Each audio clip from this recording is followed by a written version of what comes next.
In 1 Corinthians chapter 11, it emphatically states that whoever drinks of this cup without properly repenting of sin, taking communion out of mere ritual, drinks judgment to himself. There's no way for someone else to protect another by trying to determine if they are sincere before receiving communion. But we don't talk too much about those important warnings. But verse 30 goes on to say that because we take communion without examining our hearts, this is the reason many are weak and sick among you, and many sleep. Well, folks, the word sleep here literally means dead in the original language. The reason the Lord put such a consequence on taking communion and repenting of sin is because He wants to protect it from being taken in vain. In other words, without meaning. Also, because we live in an age of ever-increasing interest in magic, we must be careful not to take communion with a twisted kind of notion that it's somehow a magical ceremony.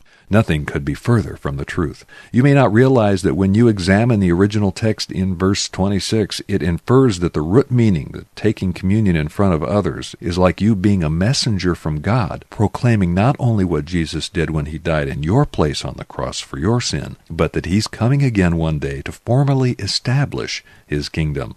Has your life been blessed or cursed?